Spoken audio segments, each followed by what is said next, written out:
सद्गुरू श्री ब्रह्मचैतन्य महाराज गोंदवलेकर यांचं प्रवचन 29 जुलै. मला कुणाचे दुःख पाहवत नाही. पुष्कळ मंडळी यावीत, आलेल्यांना खायला द्यावे आणि भगवंताचे नाम घ्यावे. या 3 गोष्टी मला फार आवडतात. त्या जो करील त्याच्या हयातीत त्याला कधीही कमी पडणार नाही. जो माझ्या स्मरणात प्रपंच करतो त्याच्या प्रपंचात मी आहे. माझ्या माणसाने प्रपंचात हेळसांड केलेली मला आवडायची नाही. उलट इतरांच्या पेक्षा त्याने जास्त दक्षता दाखवली पाहिजे. कमी आहे त्याची काळजी न करता, जास्त असेल तर त्याविषयी ममत्व न ठेवता, जो येईल तसा खर्च करतो तो मनुष्य ते सर्व मला देतो. मला विकत श्राद्ध घ्यायची सवय आहे.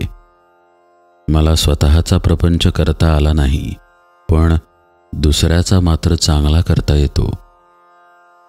माझ्याजवळ एकही पैसा नव्हता आणि खाणारी माणसे पुष्कळ होती, पण मी कधीही काळजी केली नाही. मी आजपर्यंत पैशासाठी कुणापुढे जीभ विटाळली नाही.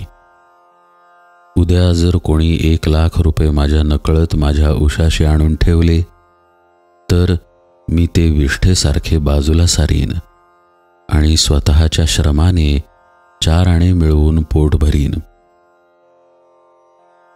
मला आवडते की लंगोटी घालावी, मारुतीच्या देवळात राहावे, भिक्षा मागावी आणि अखंड नाम घ्यावे. हे करायला कोण तयार आहे? मी आपला नामाचा हट्ट कधी सोडला नाही.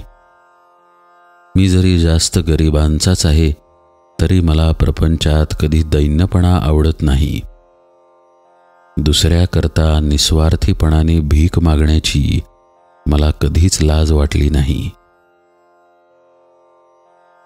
व्यवहारदृष्ट्या माझ्यामध्ये एकच दोष आहे की मला कुणाचे दुःख पाहवत नाही.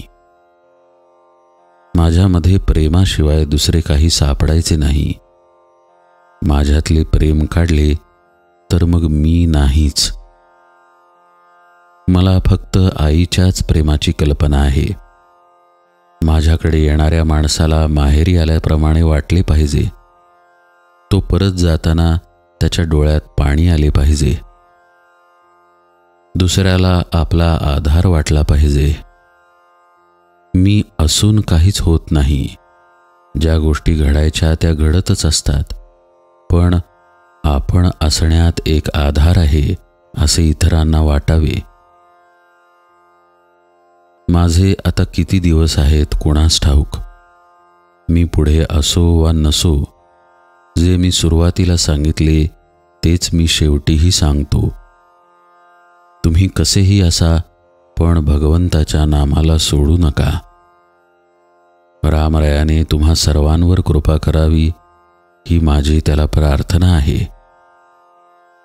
तुम्ही माझ्यासाठी इतक्या आपलेपणाने कष्ट करता याची जाणीव मला आहे. या कष्टांचा मोबदला रामरायाच तुम्हाला देईल. तुम्ही सर्वजण आनंदात राहा, हा माझा तुम्हा सर्वांना आशीर्वाद आहे. माझा असा अनुभव आहे की जो मनुष्य आपले आहे ते रामाला देतो त्याला राम पुरवतो. जानकी जीवन स्मरण जय जय राम.